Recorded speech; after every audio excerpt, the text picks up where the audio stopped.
Hello noble ones, welcome back to my channel. This is the Metatron speaking, and as you know, on this channel we care about only one thing: the truth, which needs to be presented through the lenses of historical accuracy, logic, reason and facts. As always from you, dear subscribers, I get a lot of articles and you ask me, hey, could you debunk this, could you debunk that? But today, interestingly enough, the articles that I've received that prompted me to make not only this video but the one I'm going to film after this one come from all sides, for different opposite sides of the political spectrum. So first we've got some obviously far left activists that are pushing this idea that a new discovery would prove that there were in fact transgender Viking warriors. We're going to review this and test it through the lenses of historical accuracy together with my team of academics. And of course, if what they are saying is true, I'll say it, but if what they're saying is nonsense, I'll debunk it, whether it offends people or not. But on the other side of the spectrum, from the right wing instead, what I'm getting today is a few articles that talk about a statement made by House Speaker Mike Johnson, whereby he said that the fall of the Roman Empire was to be blamed on the gays.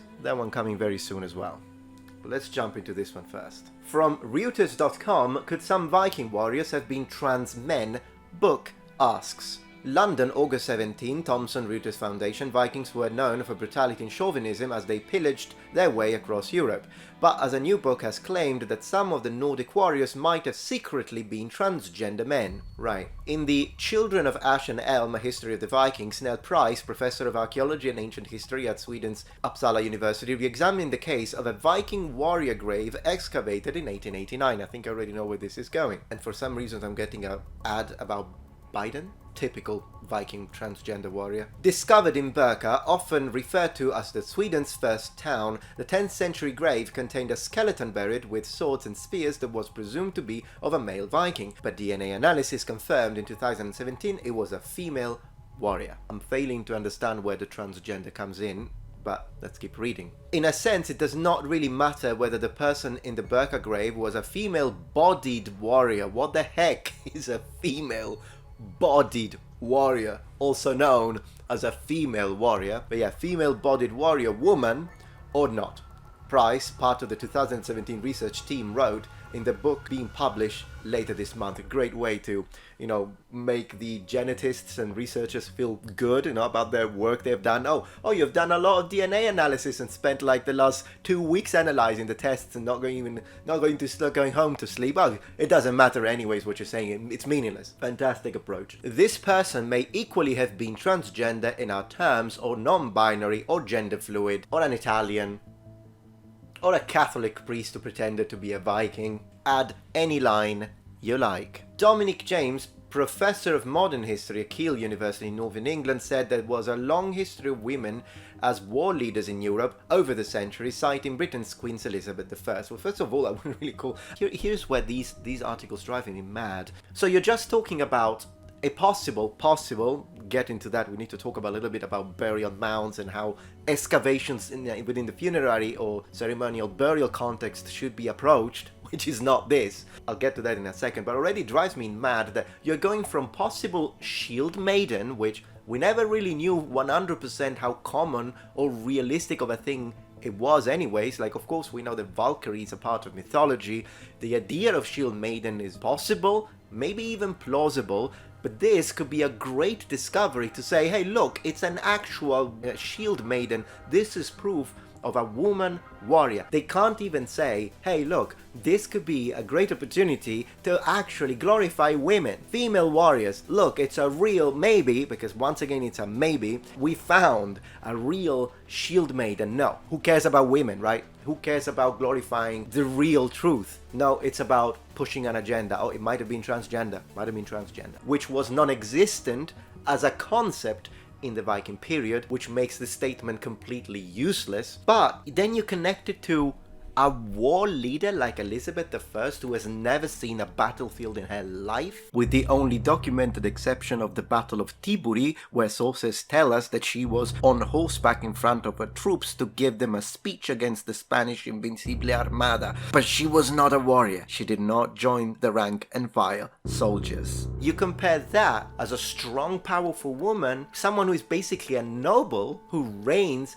and you compare it to a woman instead, who had the guts to most likely go to war together with men, wear the equipment, a shield and a sword, or an axe or a spear and fight? No, sorry, the latter is a warrior, not Queen Elizabeth, but what have you. But let's continue reading, because I see he's mentioning Valkyries, and then I'll keep on talking. Janes also referred to 19th century German composer Richard Wagner's description of the warrior-like female Valkyries, part of Norse mythology, in his 4-part opera The Ring Cycle. Right. Bearing that in mind, you might not be too astonished that there were actual warrior women for real in the Viking period, Janes said. The re-evaluation of archaeological findings through modern eyes, yeah, that's right there. The re-evaluation of the archaeological findings through modern eyes, which means through modern ideology. If you appreciate my content so far and wish to help ensure my ability to continue to tell it how it is, regardless of any possible backlash, please support this channel on Patreon. Any support helps me and my team of academics keep the channel strong and gives us the means to fight back against the political rewriting of history.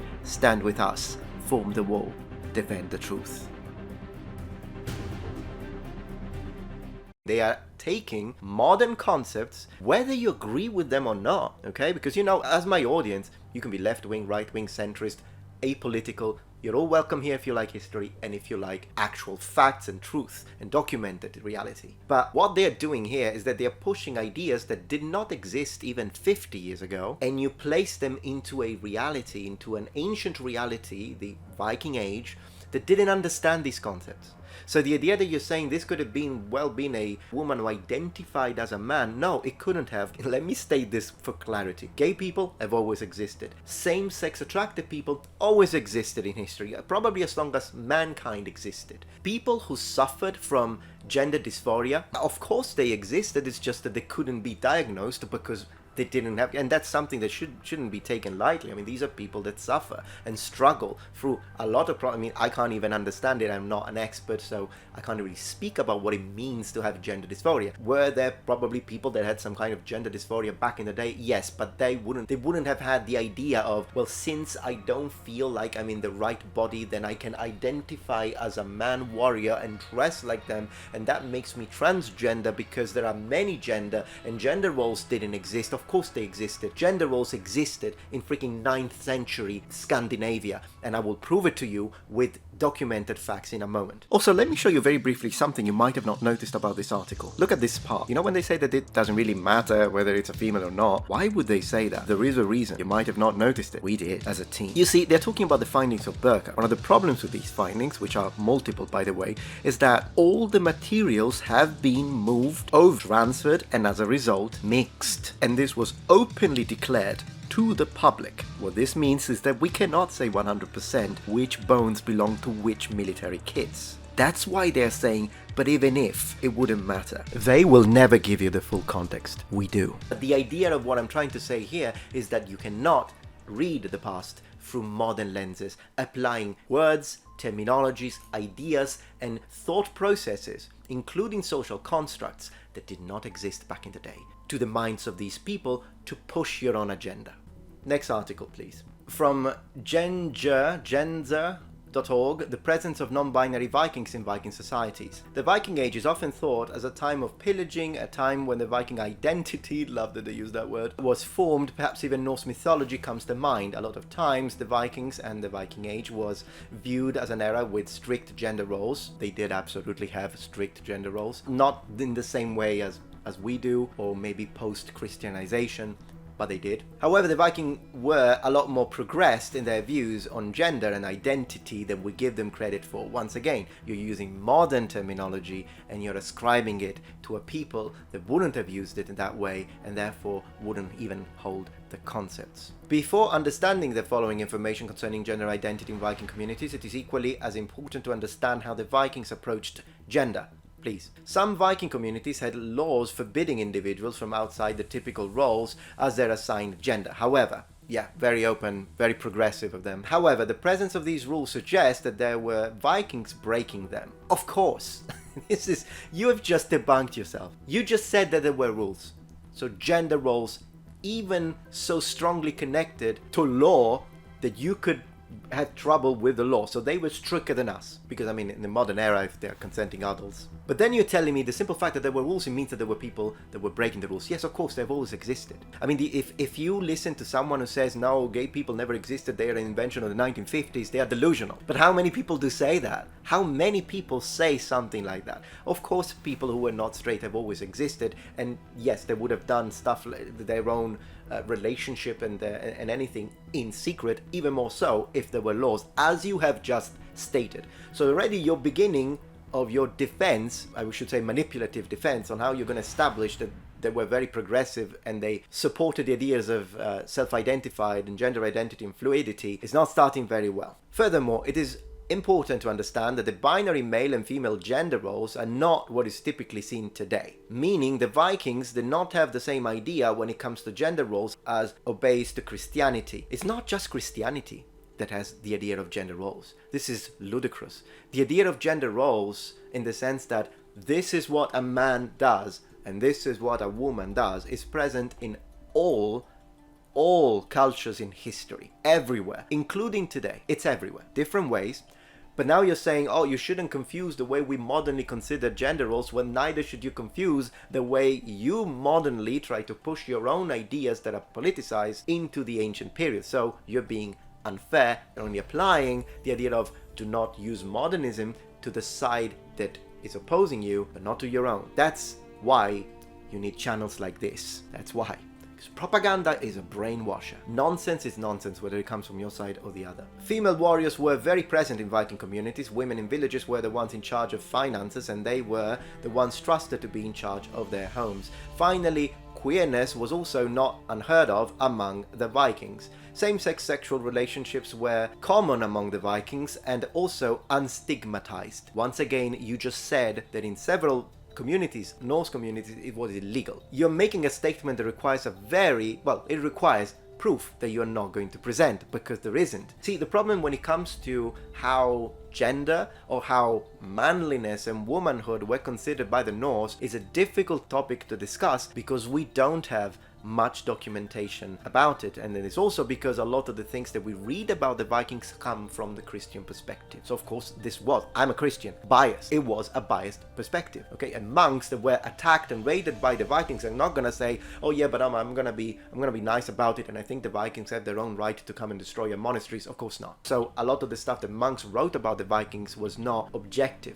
it was subjective, and it was sort of changed by their own personal perception, which is something that happens to all of us, by the way, including me. Even though I try always to be as unbiased as possible, it's impossible to be 100% biased, but one can try to be as unbiased as possible. There is another funerary finding in Norway, which instead we know for a fact that it's a female who was buried with a military kit, meaning together with a sword and an axe head. Furthermore, she was killed by an axe strike to her head, so much more likely that she died fighting. But even in that case, it's still not 100% she was a female warrior, and I'll tell you why in a second.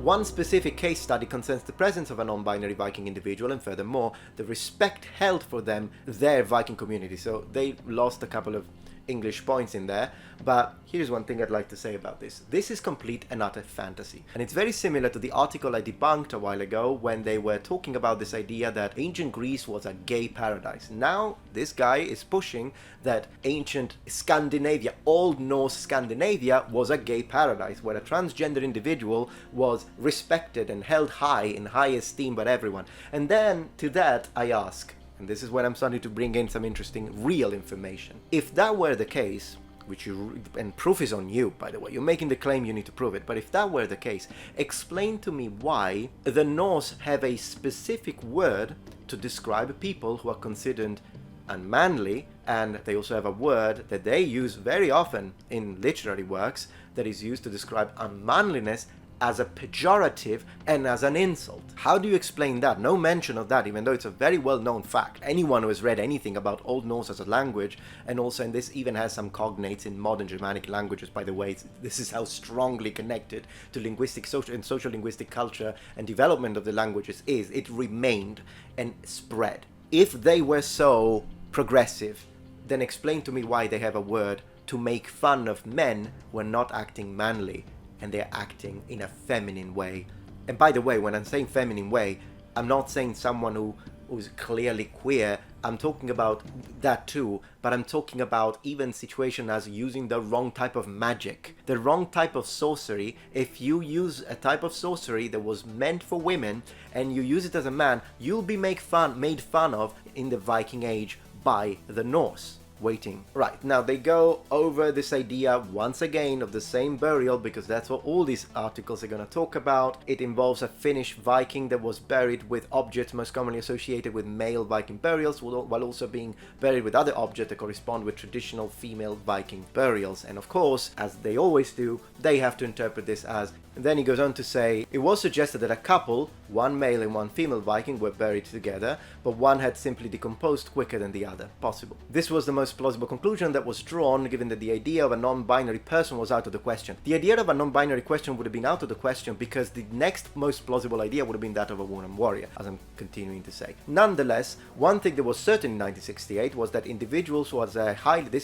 highly respected member of the community. The fact that she was a highly well-respected member of the community doesn't automatically mean that she was respected because she was transgender or because she identified as a man. It's insane to think that. If she was well respected, it's probably because she was wealthy and successful, and that's it. Or maybe because, and I gotta say it, or maybe because she was married to someone who was respected. And so as a result, in a very patriarchal society, which is the Old Norse society, she would have been respected due to the respect her husband had. This is not masculine to say this, it's just how it was. Not necessarily the case, however, so I'm not gonna say that's what happened, but it needs to be placed there as an option, since he's never gonna say it. Maybe that's the case, maybe she was respected on her own because of who she was. We don't know. I think I've read enough of this one. Let's move to the next one, because it's talking now about the gender non-conformance presented by this Viking leader. Please, I'm losing IQ cells. Next. Here is an example of what it means to reevaluate through the modern eyes. It says, the reevaluation of archaeological findings through modern eyes has yielded notable gender switches in recent years. Last September, Italian scientists revealed that a famous pair of ancient skeletons, known as the lovers of Modena, after being found in Italy buried hand in hand, were actually two men. I think I have a thing or two to say about both these situations. First, let's talk about burial practices in Old Norse culture and how they should be correctly interpreted, and then we'll talk about these two gay lovers in this tomb in Italy and why this very statement shows a massive bias on this person's interpretation criteria. First of all, whenever we find a burial and we see that this burial has a corredo funebre, you say corredo funebre, funeral kit. English makes it easier. And whenever you see a funeral kit which involves swords, shields, spears, helmet, armor, one of the things that was traditionally said as an interpretation, if that sort of funeral kit was found together with the bones of a woman, is that people or archaeologists traditionally say, well, that would have been her husband. So the husband was the warrior. When she died, she was given the armor. Now, even though this is indeed one of the possibilities that we should absolutely put as an option, we also have to underline, if we want to be fair, that oftentimes archaeologists have overplayed this card and perhaps decided to, in a way, overuse it every time that there was a situation like this, and not only in the Norse context, but also in the Anglo-Saxon one. And that can also be problematic, because then, of course, there will be people that will say, hey, you are deleting non-straight people from history, and if we are not careful in the way we examine these, they would have a point. But still, that doesn't mean that this is a wrong interpretation per se. It could be correct because if we know that it was done, oftentimes, and we have proof. And when I say proof, I mean literary proof that this was a practice. Material good that offer proof that this was a practice. Artistic evidence that it was a practice. But once again, it's not always the case. This is box number one. Box number two, which is I think the most important, is the possibility that yes, said person, even though it's rare in history, was a woman, she was female, but she also engaged in combat and war. And the likelihood of this happening will be not only proportionate to the era we're talking about, but most importantly the culture. So in the case of the Old Norse, since there is an entire mythology that sort of discusses this topic, it is possible that this was indeed a woman warrior, and we should put that box in there as an option. And if further analysis and studies, maybe if we can find something that in that area that perhaps talks about this person, like a literary mention. So if we find any sort of mention, then we can connect it and the claim becomes stronger. However, the idea of creating an extra box and say, well, maybe this person was not straight, possible, but where is the proof? What are you basing it on? The simple fact that she's wearing male armor and bringing a shield with her in combat? This is a person from an age where this may have well happened without the need of putting sexuality into it. And then it becomes even more hilarious when you say, well, might have been a transgender who identified as a man. These claims are baseless, completely baseless, unless you find once again a historical inscription, a literary mention, someone who tells us this person loved this other woman sexually, because oftentimes you kind of have to specify, depends on the terminology you use. Then we could say, yeah, she was not straight, so if people who are not straight want to say, hey, cool, I can read this, it interests me, great, do it. But modern ideologies, the concept of being gender fluid or gender fluidity, multiple umbrella of it did not exist in the period, so she couldn't have thought that. Which means that if you were able to resurrect this person and ask, do you identify as a man, she'd probably tell you, fuck it, no, I'm a woman. Now let's talk about these two skeletons found by this Italian guy, because that's another point of importance. So we find these two skeletons, they're holding hand in hand, and we assume that it means it's a couple, it's a straight couple. Is it sexist to assume that? No, because statistically, non-straight people are a minority. So if we are looking at, which is also part of the problem, the fact that oftentimes non-straight people have had to struggle throughout history, but they are evidently, objectively a minority. So if you see two skeletons, you still don't know their sex, and you see that they're holding hands, you will think, yeah, it's a couple, probably a guy and a woman. Also, if, you know, one of the two skeletons is smaller, so there is a little bit of sexual dimorphism there, it's fine to assume that because it's more plausible. However, once you run a DNA test, if it tells you these are two men, what options do we have if we want to approach this in the most neutrally academic way? Create three boxes. Box number one, these two men are indeed lovers. It's not unheard of. It absolutely did happen historically, so it is a possibility. But it isn't the only possibility. And what you see happen oftentimes is that people who are not neutral, if they are strong left-wing activists, they will automatically say, gay. Even if there is no other proof, they will say absolutely, and if you disagree with that, you're a bigot. The people who instead are pushing what tends to be mostly a right-wing position, although then again, I want to say far right because not all right-wingers think that way, but they will say, oh, they were just very good friends, it's a form of brotherly love. Even though both are possible, this is the neutral stance, which is the only based stance in this case. They are both possible, but we need more data to figure out which one it is. Were they two lovers?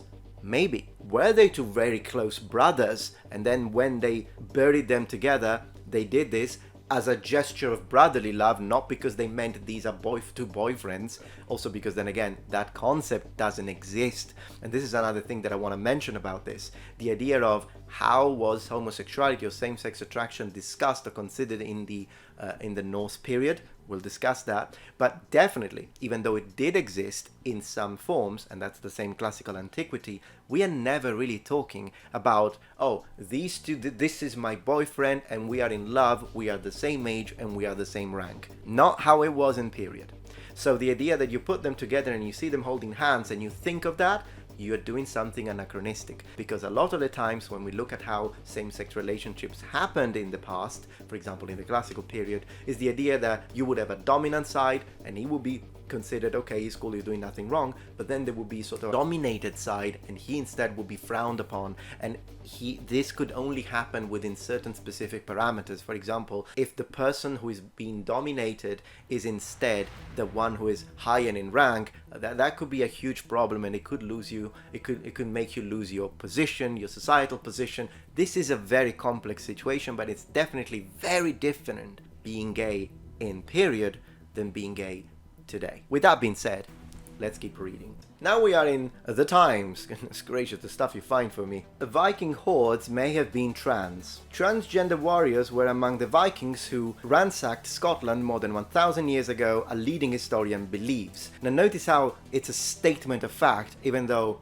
facts need proof and documented evidence, which has not been provided yet, and that's article number 3. Sasha Coward, so her name is Coward. Interesting considering the fact that this is such a brave statement.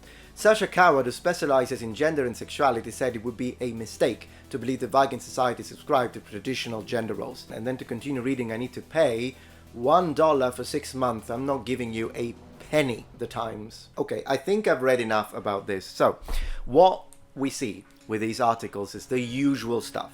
They make extraordinary claims. They have no evidence whatsoever. Half of what they say is a lie. The other half is just not telling you how things actually were when it comes to the society. They hide facts that go against the sort of ideas and propaganda that they're trying to push. And then the moment I do make a video like this, when I'm trying to be fair but strict, which is how you're supposed to be when you do academia, watch the comments. I'll get a few people, luckily I don't get that many, but I will get a few people that will call me transphobic, how dare I, or the typical, it doesn't matter. Why does it matter to you? These are the two usually I get. Either you're transphobic, homophobic and all that, or but why does it matter to you? Well, the truth matters, and the rewriting of the past in order to change it for political ideas is something I will always stand against, no matter where it comes from. Alright, noble ones, well, I hope that you enjoyed this video. I certainly did not. Thank you very much for watching, and I hope to see you very soon. And also, if you're not a member of this community, become a noble one. Subscribe to my channel for more content from the Metatron. And remember, the Metatron has spread his wings. Goodbye.